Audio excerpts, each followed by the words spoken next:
este é o Ciência em Loco, o canal que vem preparando você para o Enem e para os principais concursos vestibulares. Na videoaula de hoje, faremos uma revisão de um dos temas preferidos pelo Enem, hidrostática. Faremos 5 questões que contemplam todo o conteúdo para você sair daqui preparado. Peço apenas que na leitura de cada questão, faça uma pausa no vídeo, tente responder sozinho e em seguida acompanhe a resolução comigo, tá legal? Então vamos para a primeira questão. Pausa no vídeo, agora acompanhe comigo a resolução. De acordo com a questão, precisamos descobrir quais os postos apresentam combustível dentro das normas. Esse combustível ele é composto por 4% de água, cuja densidade de 1000 gramas por litro, e 96% de álcool, cuja densidade é 800 gramas por litro. Ora, precisamos calcular a densidade dessa mistura. Densidade é uma razão entre a massa e o volume de uma substância. Agora, note que a questão não oferece a massa dos componentes do combustível e nem os seus volumes. Então, vamos fazer de uma maneira mais simples. Se você deseja descobrir qual é a densidade de uma mistura, basta fazer a soma das densidades parciais. Ou seja, nós temos 96% de álcool e 4% de água. Então, vamos tirar esses percentuais em cima dessas densidades para encontrarmos as densidades parciais. Depois, é só fazer uma simples soma. Então, vamos lá. Somando a densidade parcial do álcool com a densidade parcial da água, vamos encontrar para essa mistura uma densidade de 808 gramas por litro. Ou seja, todo combustível que tiver um valor igual ou menor do que 808 está dentro das normas. Mas se o combustível apresentar um valor superior a 808, é porque ele tem mais água do que álcool. Então, pelos valores da tabela, podemos dizer que os postos 4 e 5 estão dentro das normas. Por isso, a opção correta é a letra E. Vamos agora para a segunda questão. Pausa no vídeo. Agora acompanhe a resolução comigo. O enunciado diz: uma das formas de prevenir o problema de compactação do solo é substituir os pneus dos tratores por pneus mais. Note que todos os itens falam de uma mesma grandeza física que está associada à compactação do solo, a pressão, presente em todos os itens. Mas o que é a pressão? A pressão é uma relação entre força e área. Ou seja, uma mesma força pode estar exercendo pressões diferentes a depender da área. É como, por exemplo, se você fosse comparar uma bailarina a um elefante. O elefante exerce uma força maior no solo, mas a bailarina é bem provável que ele esteja exercendo uma pressão maior. Por quê? Apesar da força da bailarina, do peso da bailarina ser pequeno em relação ao do elefante, a área da ponta da sapatilha da bailarina é muito pequena. Quanto menor a área, maior a pressão. Essa é uma forma de calcularmos a pressão. Existe outra, em função da profundidade. Um mergulhador, à medida que ele vai aumentando a profundidade H, a pressão sobre ele vai aumentando. Note que a questão ela diz que o pneu ele precisa assumir um certo formato para diminuir a compactação, ou seja, para reduzir a pressão. Ora, para reduzir a pressão, precisamos ter um pneu mais largo, porque quanto maior a área, menor a pressão. Grandezas situadas em níveis diferentes, elas são inversamente proporcionais. Então, opção correta, a letra A. Pneus mais largos para diminuir a pressão. Vamos agora para a terceira questão. Pausa no vídeo. Agora acompanhe a resolução comigo. Lendo o enunciado. Para que a torneira funcione corretamente sem o uso do redutor de pressão, quais deverão ser a mínima e a máxima altura entre a torneira e a caixa d'água?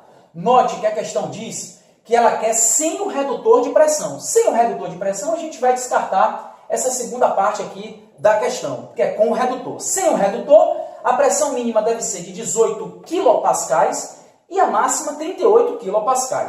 Ora, a relação entre pressão, densidade e gravidade é dada pela expressão pressão igual a dGH, como vimos na questão anterior. Então, observe, para se ter uma altura mínima, precisamos de uma pressão mínima. Para se ter uma altura máxima, precisamos da pressão máxima. Então, vamos lá.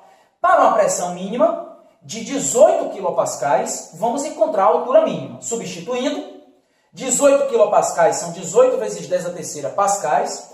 A densidade da água, que é a massa específica, 1000, que é 10 elevado à terceira. A gravidade, que vale 10, a gente calcula a altura mínima, com a pressão mínima. Então, simplificando esses valores, a altura mínima será de 1,8 metros. E para encontrarmos a altura máxima, vamos utilizar o valor de pressão máxima, 38 kPa.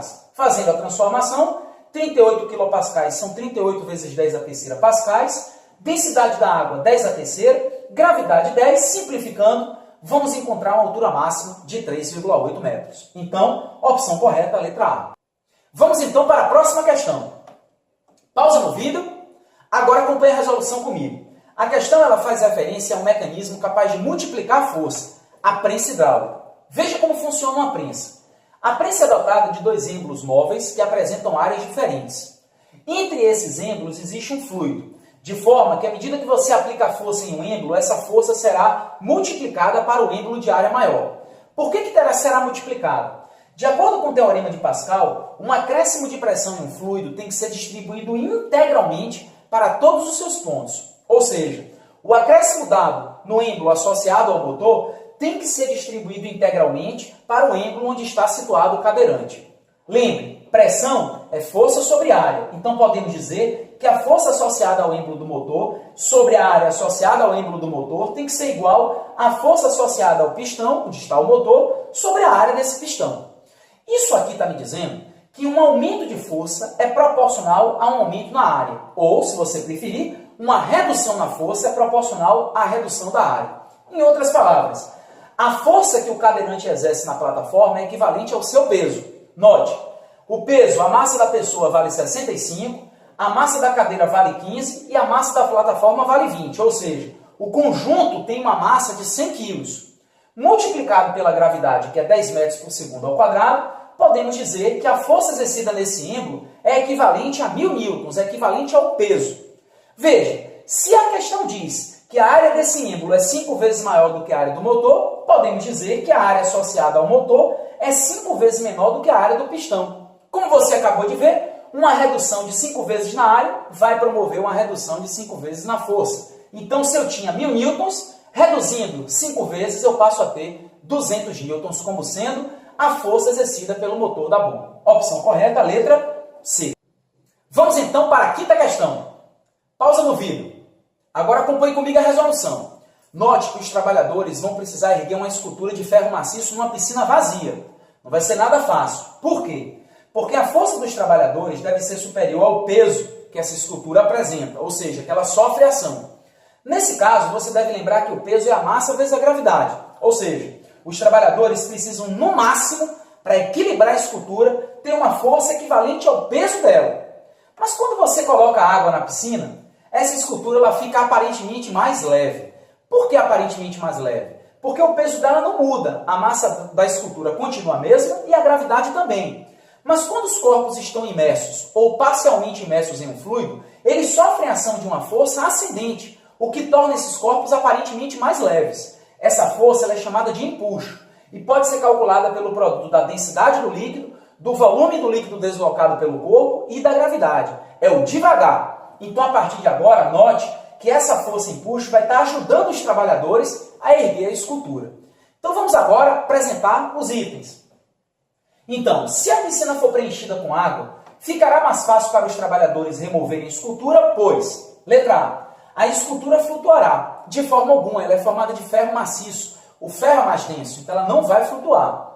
B, a escultura ficará com peso menor. De forma alguma, o peso não muda. A massa da escultura é a mesma e a gravidade também. C, a água exercerá uma força na escultura proporcional à sua massa. Falso. A água vai exercer uma força proporcional ao seu volume. Note que o empuxo, que é a força que a água exerce na escultura, não tem relação com a massa da escultura.